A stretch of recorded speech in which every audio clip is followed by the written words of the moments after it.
Most people remember Fishman Island for Hody Jones, and that is exactly why the arc is misunderstood. Hody feels flat. His strength is artificial. His hatred feels loud but empty. But Fishman Island was never built to test Luffy against a villain. It was built to test him against history. From the moment the Straw Hats arrived, the conflict is already decided. Not because Luffy is stronger, but because the fight was never the point. Hody is not a challenge. He is a symptom. The real enemy on Fishman Island is inherited hatred, the kind that survives without memory, the kind that grows even when no one remembers why it started.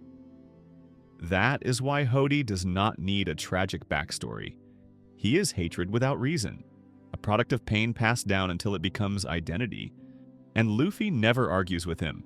He never tries to understand him, because Fishman Island is not asking whether hatred can be explained. It is asking whether it can be stopped. This is where Luffy begins to change. Earlier arcs were about proving strength. Here, strength is already settled. What matters is restraint. Luffy refuses to hate back. He refuses to inherit the anger placed in front of him. And for the first time, victory is not measured by defeating an enemy. It is measured by what he chooses not to become. That choice echoes through the arc. Madame Shiarly's vision does not predict Hody destroying Fishman Island. It predicts Luffy.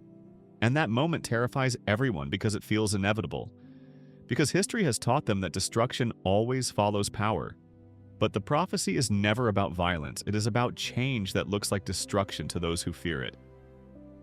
When Luffy stands above Fishman Island, the world thinks it is ending.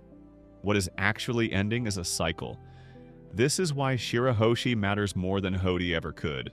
Her power is absolute, but she does not know how to use it. And more importantly, she does not want to. Poseidon is not revealed to create fear. It is revealed to create contrast. Power without hatred. Authority without domination. And Luffy never tries to claim it. He never tries to command it. He simply protects the person who carries it. That is the real turning point. Fishman Island is where Luffy stops being a symbol of rebellion and becomes a symbol of trust. This is also where his bond with Jinbe deepens. Their relationship is not built on battle.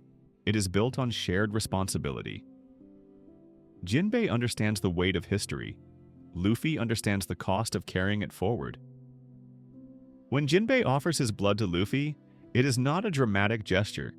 It is a quiet refusal to let the past decide the future. And that moment matters far more than any punch thrown in the arc. By the end of Fishman Island, Hody is defeated.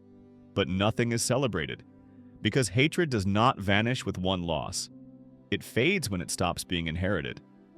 That is why Fishman Island feels uncomfortable. Why it feels unresolved. Why it lingers. It is not an arc about winning. It is an arc about choosing what comes next. And once you see that, Fishman Island stops feeling slow. It starts feeling necessary. Because from this point on, Luffy is no longer just changing the people around him. He is changing what the world expects from power itself. If Fishman Island hits differently now, the next videos keep following how these choices shape the world that comes after.